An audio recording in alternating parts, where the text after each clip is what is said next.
আসসালামু আলাইকুম dear audience, take my চালাম।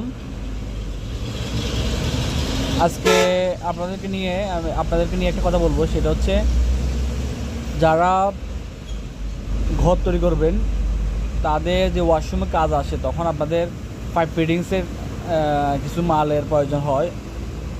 সেক্ষেত্রে ওয়াশরুমের ক্ষেত্রে আপনার সিপিভিসি, পিপিআর, থ্রেড ফিটিংস, এই তিনটে ফিটিংস দিয়ে কাজ করা যায়।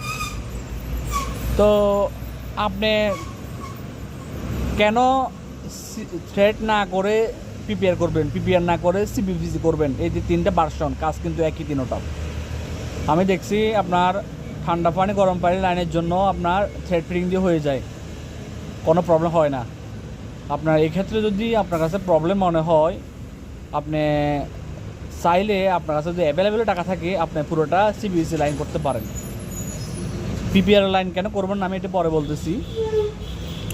আর যদি আপনার কাছে অ্যাভেলেবেল টাকা না থাকে, আপনি থ্রেড দিয়ে কাজ চালিয়ে নিতে পারেন। এক্ষেত্রে যারা মনে করেন গরম পানি লাইন করবেন না, তারা কেন আবার সিপিভিসি ইউজ করবেন? আমি দেখলাম গতকালকে একটা মেমো আসছে আমার কাছে, সেটা হচ্ছে যে 3টে বাথরুম, ওখানে কোনো এই গরম পানি লাইন নাই। আমি বললাম যে আপনার গরম পানি লাইনে আপনারা সিপিভিসি কেন ইউজ করতেছেন? তো ওদের কাছে তো আহামরি টাকা নাই যে ওরা সিপিভিসির মাল নিবে। তো ও বললো যে আমি তো জানি না, মিস্ত্রিগুলো আমাকে এস্টিমেটগুলো দিচ্ছে। ওই দেখেন, এক্ষেত্রে আপনার এখানে অহেতুক আপনাকে সিপিভিসি মালটা লিখাইছে, ওরা ইচ্ছে করে একটা কাস্টমারে আর যে যার কাজ করবে ওর কন্ডিশন বুঝতে হবে, ওর আসলে লেভেল কী পরিমাণ, ওর টাকা ইনকাম কীরকম আন্দাজি। তো ওরকে একটা জিনিস চাপাই দিলে হবে না। আপনার থ্রেড দিয়ে যখন কাজ হচ্ছে, আপনি কেন আবার ওকে সিপিভিসি মাল আনতে বলছেন? ও একটা থ্রেড ফিটিংসের বাথরুমের আইটেমের সাথে সিপিভিসির আইটেম আপনার দ্বিগুণ খরচ। মনে করেন 10,000 টাকা হইলে ওখানে 20,000 টাকা লাগবে, এরকম খরচ আসবে। তো ওই ক্ষেত্রে আপনি বুঝেও না বুঝেও আন্দাজা কেন ওকে একটা হয়তো খরচ করাবেন? আজকে যদি ওর কাছে কুটির টাকা থাকে, আপনি ওকে হ্যাঁ লাগাইতে পারেন। আপনার টাকা খরচ করার জায়গায় নাই, তখন আপনি সিপিভিসি মাল লাগাইতে পারেন, ঠান্ডা পানির ভিতরে লাগাইতে পারেন, গরম পানির ভিতরে লাগাবেন স্বাভাবিক। তো পিপিআর মালটা কেন লাগাবেন না আমি সেটা বলি।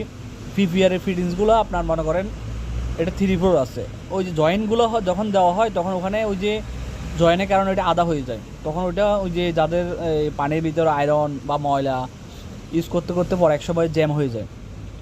তো ওই ক্ষেত্রে আমি মনে করি আপনার পিপিআর মালটা না লাগানো বেটার।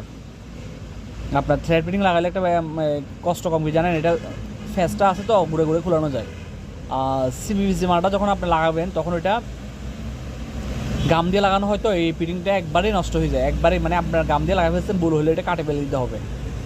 আর কিন্তু থ্রেডের ভিতরে ওই সমস্যা হয় না, ভুল হলেও ঘুরে ফিটিংসটা খোলা যায়, এটা খোলার সিস্টেম আছে। এটা হচ্ছে যে ওই যে ট্যাবলন ট্যাপ যেটা আছে না, ওইটা দিয়ে লাগানো হয়। তো এক্ষেত্রে আমি বলবো আপনারা বুঝে শুনে কাজটা করবেন। আপনাকে একজনে বলছে আপনি থ্রেড না লাগায় সিপিভিসি লাগাই ফেলবেন, আরেকজনে বলছে আপনি পিপিআর লাগাই ফেলবেন, জিনিসটা এমন না। এখানে ফিটিংস তিনোটা ভালো। আমার কাছে মনে হয় যে আপনার থ্রেড ফিটিংস সবথেকে ভালো, আর মিস্ত্রির জন্য সিপিভিসিটা ভালো। কী জন্য?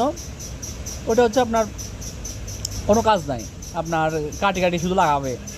আর থ্রেড ফিটিংসে একটু কষ্ট আছে মিস্ত্রির, ওই জন্য অনেকে ওই পিপিআরের বা সিপিভিসি মালটা ইউজ করে, কারণ ওখানে কষ্ট নাই, শুধু কাটি জয়েন দিবেন, খালি একটা হিট দিয়ে জয়েন দিবেন, একটা গাম দিয়ে জয়েন দিবেন, কাজটা নাই। কিন্তু থ্রেড ফিটিংস, থ্রেড তো সবগুলো করানো থাকে না, অনেকগুলো পাইপের থ্রেড করতে হয়। তো এক্ষেত্রে 3-4 1 ইঞ্চি পাইপে থ্রেড করা অনেকটা সহজ হইলেও 1.5 ইঞ্চি পাইপে আসতে তখন থ্রেডটা অনেক কঠিন হয়ে যায়, মানে আপনার বেশি বল প্রয়োগ করতে হয়। ওই ক্ষেত্রে মিস্ত্রিরা বলে যে আপনি সিপিভিসি ইউজ করেন, পিপিআর ইউজ করেন। তো যারা গড় করেন তারা তো আসলে জিনিসটা একদিনই করেন, তো ওই ক্ষেত্রে তাদেরকে যেভাবে বোঝানো হয় জিনিসটা ওইভাবে ওরা বুঝে নেয়।